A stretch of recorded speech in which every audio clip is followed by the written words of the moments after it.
O que fazer com o lixo e os resíduos é um dos dilemas do mundo atual.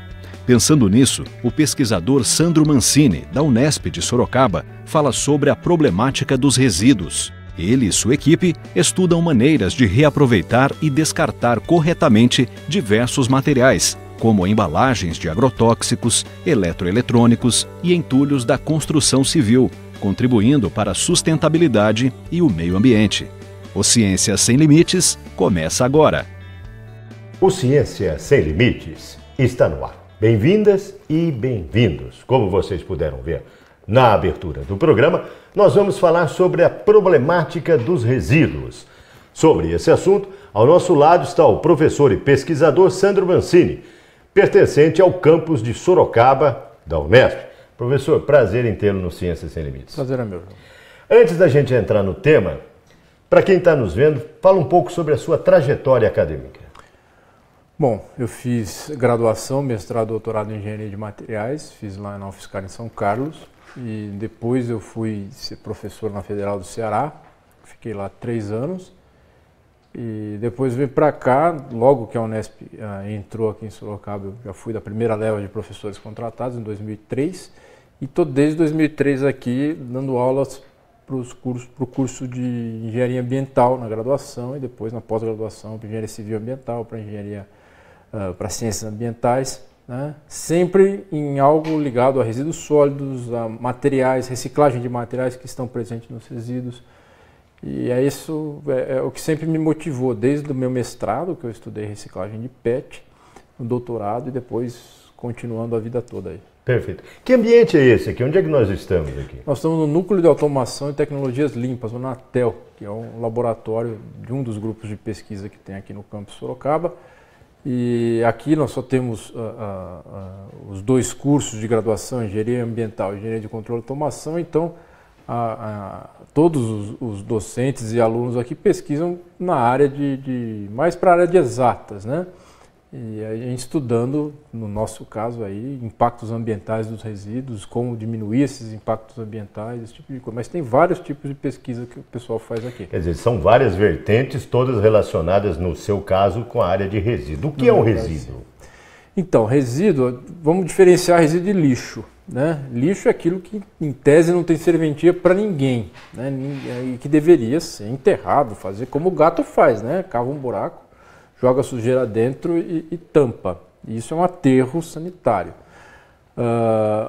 Um resíduo sólido, ele é aquilo que foi produzido, que para mim não serve, tipo uma embalagem, para mim já não serve mais, porque eu consumi o que estava dentro, mas para algum processo produtivo pode servir para você aproveitar aquele material que está contido na embalagem, e a partir desse material você poder fazer, eventualmente, até outra embalagem, outro produto que seja. Quer dizer, uma reutilização, né? Não. Reutilização seria usar de novo o produto, né? Que nem eu pegar uma garrafinha de refrigerante, limpar e usar para guardar água. Isso seria uma reutilização. No nosso caso é reciclagem mesmo, reaproveitamento do material contido no produto. Desde que tenha uma transformação, né? Sim, sim. Nas suas pesquisas e nas suas orientações, quais são as vertentes em termos de resíduo que são pesquisados aqui em Sorocaba? Olha, a gente já pesquisou bastante coisa. Atualmente a gente está pesquisando na área de resíduo da construção civil, que é uma área bastante interessante, que se estima que se produzam 1,5 vezes mais resíduos da construção civil do que resíduos domésticos, né? Resíduos eletroeletrônicos também, que é outra coisa cada vez mais complicada. O avanço tecnológico está possibilitando um descarte muito mais rápido, né, professor? Tudo mais rápido, de celular, de computador e tal. Isso gera um impacto grande. Já trabalhamos com resíduos domésticos, que é bastante interessante também. Por exemplo, o que são os resíduos domésticos? O resíduo que a gente joga em casa, aquela embalagem que a gente joga em casa, aquela embalagem que está engordurada porque tem margarina ainda, como a lata de sardinha, a lata de sardinha, a garrafa de refrigerante. Tudo isso aí pode e deve ser reciclado. A questão é que, entre outras coisas, costuma ter o resto de alimento que está contido ali, né? A gente está estudando também os resíduos, as embalagens de agrotóxicos depois que a agricultura usa, né? O que fazer com aquelas embalagens ali. E essa é uma grande problemática atualmente, que o Brasil é um país essencialmente agrícola, né? Então, vamos lá. O Brasil é a 9ª economia do mundo. 23% da economia brasileira é agronegócio, né? Então, e o Brasil é o maior consumidor de agrotóxicos do mundo. Então, é o maior gerador de embalagens de agrotóxicos do mundo. Então, o que fazer com isso? Existe já um sistema que foi obrigado, os fabricantes, importadores desses produtos foram obrigados a fazer, e a gente está vendo o que pode melhorar nesse processo. Inclusive, o senhor tem uma orientada, a Ariane. Sim, Ariane, isso. Vamos ver o que ela tem a dizer? Roda o VT. Bom, meu trabalho com o professor Sandro é sobre embalagens vazias de agrotóxico. As embalagens de agrotóxico, depois que os agricultores utilizam, eles têm que entregar em algum lugar, que a gente chama de postos ou centrais. Essas centrais vão tratar essas embalagens, vão fazer a prensagem, verificação se elas estão contaminadas ou elas estão limpas e enviar para os destinadores, que pode ser recicladores de embalagens, que pode ser plástico, papelão ou aço, metais, ou as que são contaminadas vão para incineradores. O que acontece é que a maioria das recicladoras, destinadoras, estão no estado de São Paulo. E a gente sabe que no Brasil inteiro se usa agrotóxico para os alimentos. Então, todas as embalagens vão em sua maioria, para aqui para o estado de São Paulo. O que acontece é que o transporte tem muito impacto ambiental. Então, meu trabalho é tentar diminuir esse impacto ambiental, não só com o transporte, né, verificar quais são os procedimentos que a gente pode melhorar. Porque os agrotóxicos, hoje em dia, as embalagens vazias, hoje em dia, já tem um tratamento legal, já tem uma orientação para o agricultor de como lidar com essas embalagens para serem entregues nesses postos ou centrais. Só que o procedimento adotado hoje em dia pelo Instituto Nacional de Processamento de Embalagens Vazias, que a gente chama de INPEV, ele tem esse problema, que é todos os recicladores estão concentrados no Sudeste. Um dos resultados que eu percebi durante o meu doutorado é que a gente tem que realmente olhar cada central e ver como elas devem ser tratadas, porque hoje em dia só tem o mesmo tratamento. Entrega, prensa e leva para as destinadoras. Só que a gente tem que olhar como a gente pode melhorar esses aspectos. Por exemplo, colocando destinadoras mais próximas dessas centrais. No Rio Grande do Sul, por exemplo, todas as embalagens vêm para cá. E uma viagem de caminhão para cá é mais de 1.300 quilômetros. Então, 1.300 quilômetros para carregar papelão é meio estranho, né? Sendo que a gente tem destinadoras lá para trabalhar com papelão para fazer esse tratamento com essa embalagem. Não precisa fazer esse impacto ambiental. Realmente, o transporte é a problemática desse esquema que hoje em dia a INPEV utiliza para fazer o tratamento das embalagens. A minha primeira premissa é fazer um tratamento individual por central, porque o Brasil é o tamanho de um continente, né? Eu tenho que tentar espalhar mais recicladores que possam tratar mais localmente essas embalagens, né?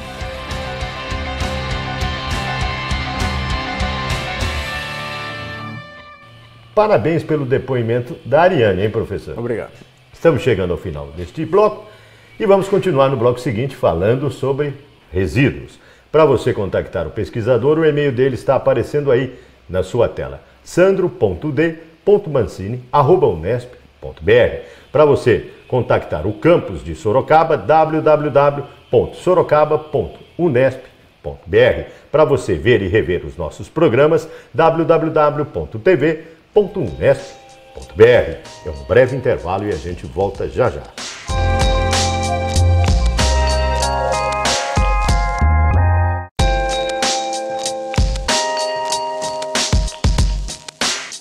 Estamos de volta com o Ciência Sem Limites e, como vocês puderam ver, o assunto do programa desta semana é a problemática dos resíduos. Sobre esse assunto, ao nosso lado está o professor e pesquisador Sandro Mancini, do campus de Sorocaba da Unesp.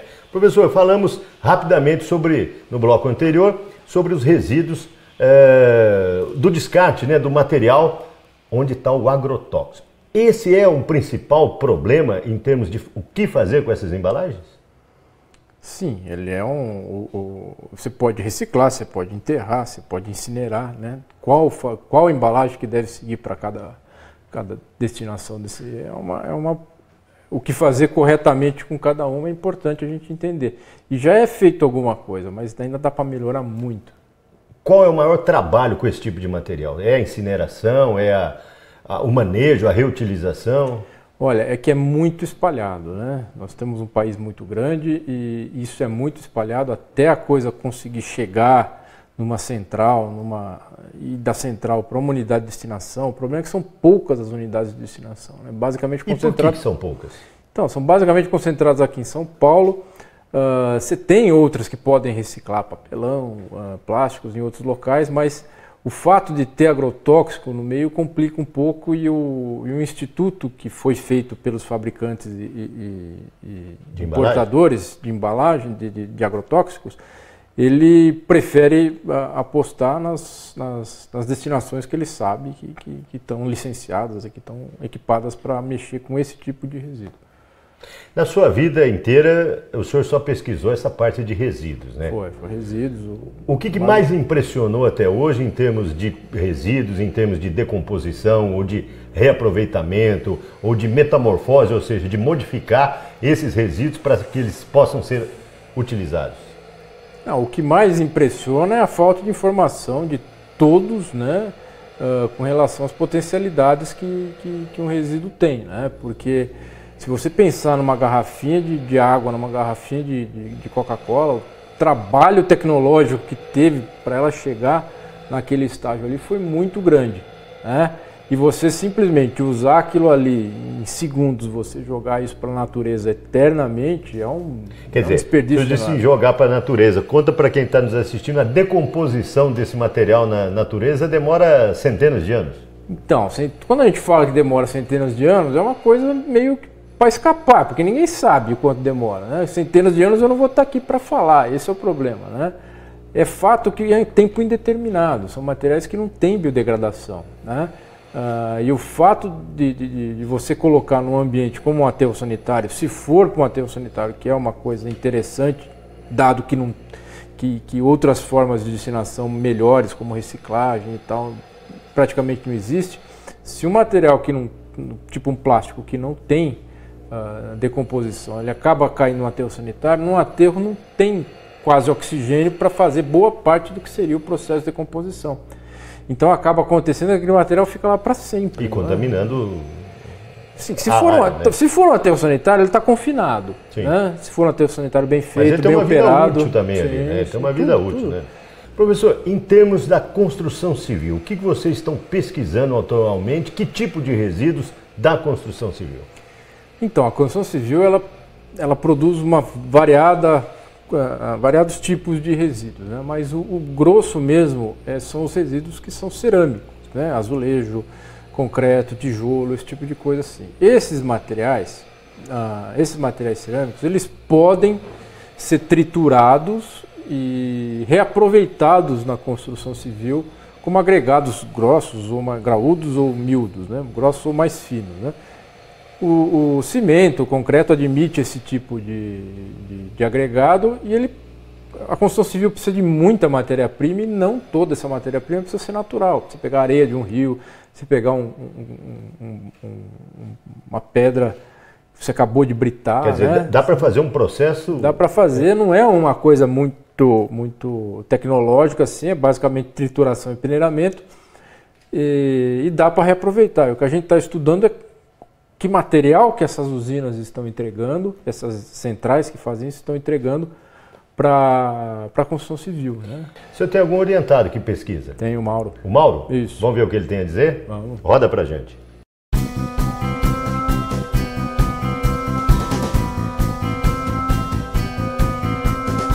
A pesquisa que eu estou fazendo junto com o professor Sandro é sobre o reaproveitamento de RCD, que a gente chama os resíduos de construção e demolição. Esses resíduos, até a década de 90, eram jogados geralmente numa área que as cidades tinham para esse fim, porque as construções, elas depois de 60, 70, 80 anos, como é o caso da maioria das cidades, elas são demolidas para dar lugar às outras e também as novas construções têm um descarte muito grande de materiais de construção, há um desperdício. Nosso tipo de construção no Brasil veio da Europa, da Itália, Portugal e Espanha. Basicamente é a base de tijolos, argamassa, concreto e aço. e muita madeira. Atualmente está tendo uma visão, assim, um caminho um pouco diferente com esses materiais pré-moldados, que geram menos descartes na obra, que são os material estrutura metálica, steel frame, mas são materiais que estão muito no começo aqui no Brasil, porque um tipo de construção cara, demanda um pessoal muito especializado para fazer. Os tijolos e argamassas e concreto são materiais que foram tirados da terra, são provenientes da areia e da argila. Então o objetivo nosso é tentar voltar esse material a ser argila e areia. Essa é a grande dificuldade. Então, a nossa pesquisa é essa, a gente tenta caracterizar os resíduos de construção e demolição em micropartículas, para a gente ver o que tem nelas, o que sobrou ali. Excluir o material argiloso, ver as dificuldades que tem para reaproveitamento disso e ver o que ficou agregado nas partículas de areia. Hoje em dia, o maior aproveitamento desse material é por parte das prefeituras, que absorvem esse material para a recuperação de estradas vicinais, misturando esse solo com solo de estrada. Também as pavimentadoras, construtores de estradas, usam esse material para subbase de pavimentação, misturando com o solo laterítico que vai ali, ele melhora a compactação desse solo. Então nós estamos caracterizando as partículas de RCD e também fazendo experiências de RCD com solo laterítico, as porcentagens, para ver como que é essa melhora na compactação e na umidade certa de usar.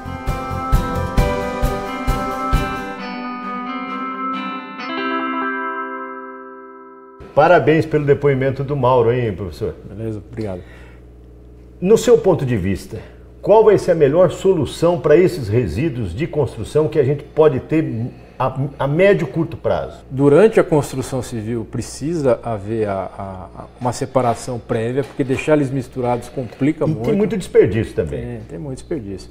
O desperdício seria mais material para reaproveitamento, mas não é o caso, tem muita coisa para fazer ainda. Né? Mas no seu ponto de vista nós vamos chegar a um ponto de que não precisamos mais jogar esses resíduos e sim reaproveitar. Sim, dá para reaproveitar. Mas a construção civil é um dos poucos setores que a história do poluidor-pagador pegou bem. Né? Quando você está construindo, você que tem que contratar uma caçamba e aquela caçamba tem que ir para um lugar adequado. Quer dizer, né? Houve um gerenciamento mais eficaz. Um aperto da legislação aí que todo mundo está cumprindo. Perfeito. Nós chegamos ao final de mais um bloco no Ciência Sem Limites. Nós vamos para um breve intervalo e voltamos na sequência.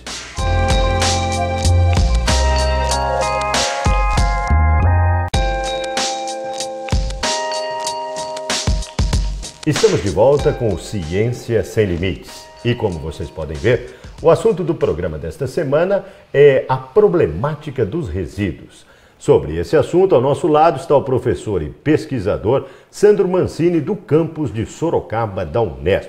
Professor, falamos de resíduos de agrotóxicos, construção civil, resíduos de eletroeletrônicos. Como é que é isso? É o resíduo mais moderno que nós temos hoje em dia, né? Hoje em dia todo mundo já descartou algum equipamento. O que você põe pilha ou que pode ir para a tomada é um resíduo eletroeletrônico, né? E o que fazer com isso? É uma coisa complicada, porque tem muita coisa ali dentro, muitas coisas diferentes. A gente fez um estudo numa impressora comum, uma impressora com scanner, você tem 251 peças. E né? Tem um ouro ali. Tem um pouquinho de ouro industrial, inclusive. E dessas 251 peças, 25 materiais diferentes. Né? 25 então, tipos de material? Pegar 25 tipos de material, você pegar uma impressora, ficar desmontando, para ficar separando 25 de materiais... Você vai perder um tempo danado. Perde um tempo danado, acaba ficando sem valor isso aí, né? Você precisa de uma grande quantidade para reunir né? Um certo valor nisso, sim, né? Sim. Mas a gente sabe que tem ouro, tem prata, tem cobre... Né? Essa parte o Brasil não faz ainda. Essa parte de recuperação dos metais nobres que estão no circuito impresso. E são metais pesados também, que a hora que cai na natureza tem um contaminante tem metais violento. Pesados também. E essa pesquisa de vocês estão visando o quê? O descarte mais qualificado? Como é que ela é feita? Na verdade, a gente está buscando, estudando a parte do plástico que tem. A maior parte desses resíduos são plásticos, né? A gente está pegando esses resíduos plásticos e tentando reaproveitar, colocando resíduos gerados aqui na região, como o resíduo da lama vermelha, que vem de uma barragem de rejeitos aqui perto, né, da indústria de alumínio, uma barragem semelhante à de Mariana, de Brumadinho, né, só que ela lá foi de rejeito de ferro, minério de ferro. Aqui perto tem o rejeito de minério de alumínio, né, que é um rejeito um pouco mais complicado, mas se produz uma quantidade muito menor. Né, agora, para quem está nos vendo, falar em barragem, em rejeito, esse tipo de... É problemático esse tipo de descarte? É problemático, já visto o que aconteceu, né? Agora, a indústria precisa da barragem de rejeito. Precisa porque não tem nada que fazer com aquilo ali, né? E as pesquisas não avançam para dar uma solução. Então, a gente está tentando, tá? Mas é muita coisa que eles produzem, a gente colocou um pouquinho, misturou no plástico e tal, a gente está tentando estudar isso, mas é uma luta diária aí, porque é muito rejeito que eles produzem, né? Sobre ainda o lixo eletrônico, o senhor tem uma orientada? Tenho, a Gisele. A Gisele. Iniciação científica. Iniciação científica, IC. Isso. Vamos ver o que ela tem a dizer? Roda pra gente.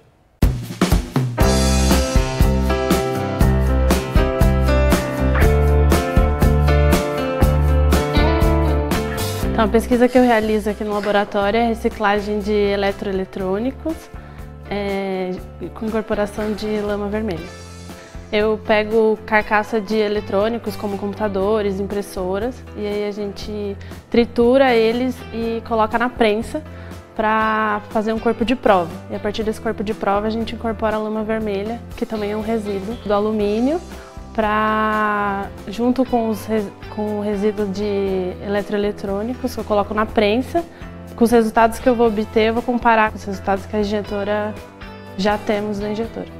Os resultados obtidos pela injetora a gente vai comparar de uma mestranda que utilizou todos os resíduos de eletroeletrônicos, de lama vermelha, só que usando uma injetora. E eu vou fazer os mesmos experimentos, só que usando uma prensa.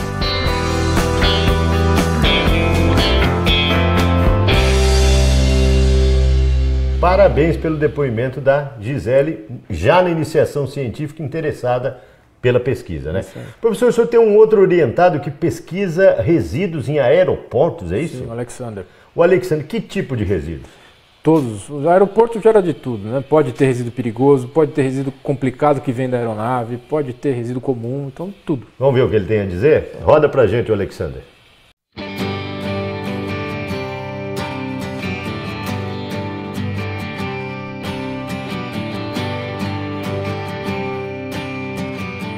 Eu realizo uma pesquisa sobre resíduos sólidos em aeroportos, então com a utilização de conhecimentos matemáticos. O tipo de conhecimento utilizado é a lógica fuzzy, que é um tipo de conhecimento que trata matematicamente algumas informações consideradas imprecisas e inexatas. Por exemplo, o que eu considero como alto e o que eu considero como baixo. Então, na lógica fuzzy você consegue descrever o que é alto e o que é baixo, estabelecendo valores ou termos utilizados na linguagem usual. E, a partir desse conhecimento, estou tentando avaliar os aeroportos em relação ao manejo de resíduos, a forma como eles lidam com os resíduos. E, a partir desse conhecimento, estou construindo um modelo que vai apoiar a decisão dos gestores, então vai auxiliar em quais ações devem ser tomadas, tanto na coleta dos resíduos, na questão do transporte, a destinação final, ou seja, a quantidade enviada para aterros, a questão da reciclagem e também da compostagem. Tem os resíduos comuns, copos plásticos, etc. Tem resíduos infectantes, são os resíduos gerados em serviços de saúde. Eu tenho também resíduos perfuro-cortantes, agulhas, entre outros, e também tenho resíduos químicos, ou seja, tenho óleos inservíveis e outros tipos de resíduos com potencial químico. Eu comecei essa pesquisa no começo do ano passado, então o professor Sandro ele auxilia na parte de resíduos sólidos e tem a professora Sandra Roveda que auxilia na parte de modelagem matemática. a elaboração do modelo para apoiar a tomada de decisão em relação ao manejo de resíduos em aeroportos ele está em fase final. Estão sendo realizados alguns ajustes para gerar os resultados que vão ser analisados posteriormente. Já se pode observar que o grande problema é a questão da destinação dos resíduos. Então, os resíduos considerados comuns, então tem resto de alimento, copos plásticos e outros resíduos, muitas vezes eles podem ser enviados para reciclagem, para cooperativas no caso, e são enviados para aterro. E também a questão da própria reciclagem, deve existir um incentivo maior para que os resíduos sejam reciclados em função do potencial do aeroporto. Então, em vez de destinar os resíduos para os aterros, os aeroportos podem investir mais na reciclagem, considerando o potencial existente. E o modelo ele vai servir como apoio à tomada de decisão para que os gestores melhorem essa questão do manejo de resíduos em aeroportos e que se busque cada vez mais ações sustentáveis, principalmente tratando-se de pontos estratégicos como os aeroportos.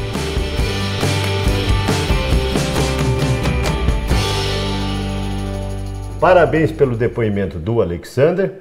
Infelizmente, o nosso tempo é relativamente curto, professor. O que eu não perguntei que o senhor gostaria de destacar nesse final do bate-papo? Esse ano teve alguns incidentes diplomáticos envolvendo países asiáticos que estavam importando resíduos, porque desde 2008 a China, que era a grande importadora de resíduos, é esquisito para a gente, mas tem país que importa resíduos dos outros, né? E a China era uma grande importadora e parou de importar a partir de 2018. Então os grandes exportadores de resíduos começaram a mandar para países menores. Quem são os grandes? Europa, Estados Unidos, Canadá, Japão. E começou a mandar para países menores que até os governos reagiram em 2019. Chegaram até, o presidente das Filipinas chegou até a declarar guerra para o Canadá se os contêineres contendo resíduos não fossem enviados de volta. Então isso mostra que está cada um tendo que se virar com o seu. Né? E o Brasil nesse caso? Então, o Brasil não tem problema com isso? Se tem importação de resíduos, exportação de resíduos, mas é mais na fronteira, né? Se imaginar que algum plástico, algum resíduo vem atravessar o Atlântico para chegar aqui, vindo da Europa, não tem como ser barato isso aí, né? Não é um resíduo barato para alimentar uma indústria que precisa ter preço, né? Parabéns pelas suas pesquisas, pelos orientados. E aqui o campus de Sorocaba, que é um campus relativamente novo dentro do contexto da Unesp, né, professor? Isso aí. Para você contactar o pesquisador, o e-mail dele está aparecendo aí na sua tela. sandro.d.mancini@unesp.br. Para você conhecer o campus de Sorocaba, www.sorocaba.unesp.br. Para ver e rever os nossos programas, www.tv.unesp.br. Ponto final em mais um Ciência Sem Limites. Na próxima semana, um novo tema, uma nova pesquisa, um novo pesquisador. Até lá!